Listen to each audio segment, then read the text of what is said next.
Okay, for this one, we've got a quadratic x squared minus 2x minus 15. They want us to put it in vertex form. So, once again, we're going to do x equals negative b over 2a.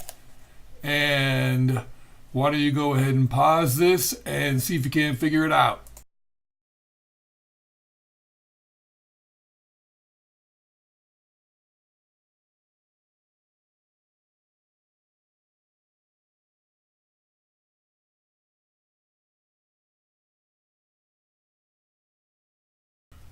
Okay, awesome. So hopefully you took negative 2 and made it a negative and became 2 over 2, and that gave you a 1 for your x value. Then you substituted that 1 in and you found out that negative 16 is the y value for a vertex. And so then you set it up hopefully just like this. And then keep in mind, if someone were to ask you what a is, you'd tell them it's a negative 1. And if b, you'd tell them it's a negative 16. All right, now in part B, they tell you that the domain is between P and Q. Then both P and Q must be positive constants. So the first thing is they want to find out the smallest value for C, which happens to be the smallest value for the range. If the domain is limited in this way, then the range is going to be limited in this way. So here we go right here. You can tell what's going on. We got our vertex, and what they want to know is if the domain is going to be between P and Q, and both P and Q have to be positive constants, well then what must P be? So what's the smallest possible value for P? Pause this, give it some thought, and then start back up when you're ready to take a look and see what it is.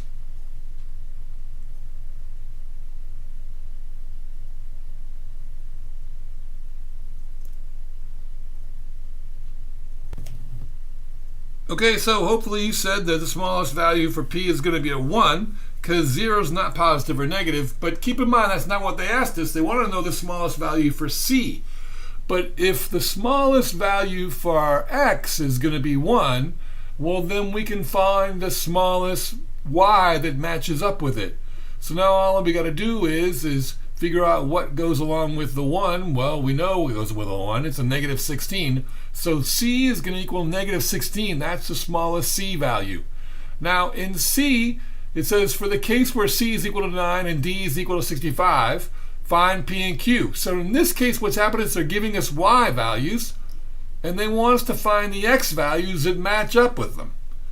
So what we need to do is we need to find those X's, and we can use the original function because now we've got Y's, and all we got to do is plug them in and find out what the x goes that match along with it. So for example, we've got our function here. It's x squared minus 2x minus 15. Well, what we're going to do is we're going to make it equal to 9. That's the output. So now all I got to do is find out what x is when the output is 9. Well, if I subtract 9 on both sides, I get this, and then when I factor it, I'm going to get x minus 6 and x plus 4. X equals 6 and x equals negative 4. I'm only looking for positive values for x, so that means 6. All right, I try the other one. Set this up. You got 65 is equal to x squared minus 2x minus 15. Go ahead and pause this and find the other possible value for x, and then start back up again when you're ready.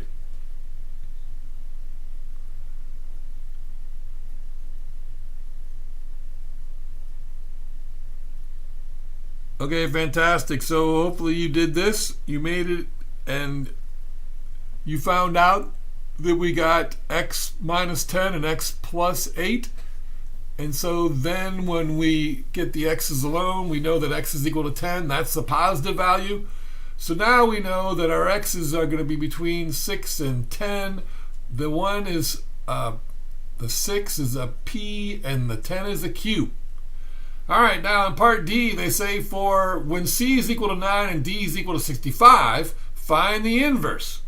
So keep in mind now in C is 9 and D is 65. That's the range. Anyway, we got the vertex form from the prior part. Go ahead and pause this and then solve for Y so we can have our inverse. And don't forget to state the domain when you do it.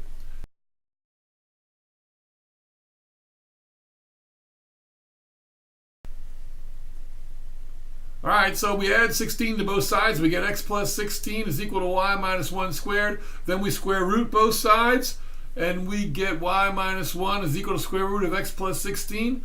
And then we add 1 to both sides, and we get 1 plus square root of x plus 16 is equal to y. That's going to be our inverse. We change the notation to the correct form. And then keep in mind, the reason I know this is plus is because we've got this vertex here. Well, the x's we're using, well, they're on the right side of the vertex, the positive side. And so I know if I take the inverse of just that, it's going to be a plus square root.